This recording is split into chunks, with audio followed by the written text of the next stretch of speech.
มิดนี่ก็อาชีพนี้ข้าพเจ้าก็บ่ได้มักเนาะแต่ว่าเป็นเหตุการณ์สุดวิสัยพ่อก็เลยจับจูดให้ขายอยู่หน้าห้านอาหารแล้วต่อมาแล้วก็บ่คิดบ่ฝันว่าอาชีพนี้จะได้เลี้ยงตัวเองพอเท่าคุมื้อนี้เลี้ยงลูกเลี้ยงเมียเจ้าสบายดีข้าพเจ้าชื่ออันซารีสอนนาดงเดชแต่ก่อนพอเปิดร้านอาหารเนาะข้าพเจ้าเป็นคนซอยขวาก็จะมีพนักงานขายอาหารโรตีแล้วบังเอิญมื้อนั้นพนักงานออกกระทันหันพอเลยจับจูงให้มาเฮ็ดก่อนที่มาเนี่ยก็เฮ็ดเป็นหลายอาชีพเพื่อก็ไปขายผักอยู่ตลาดแน่หลังๆนี้แม่นเฮ็ดอาชีพโรงงานตะยิบ2โรงงานมาก่อนไปบ่รับบ่รอดแล้วก็ออกมาขายเครื่องกระมูอยู่ตลาดจนมาสร้างครอบครัวละมีภาระหลายขึ้นเลยตัดสินใจออกสู้นี่ก็แม่นพ่อบอกฉะนั้นมาแล้วมาปรับปรุงหน่อยนึง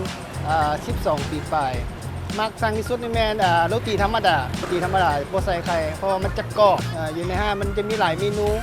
เดี๋ยวนี้ก็จะมีบ่ใส่ไข่แน่ใส่กล้วยแน่ช็อกโกแลตแน่โอวัลตินแน่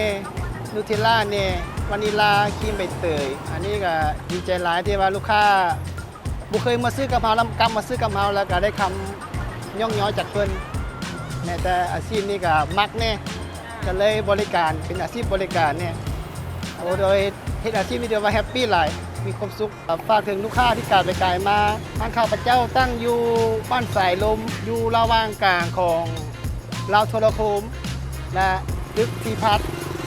ผู้ใดไปบ่ฮอดมาบ่ถึงเนาะฝากเบอร์ติดต่อนี้ได้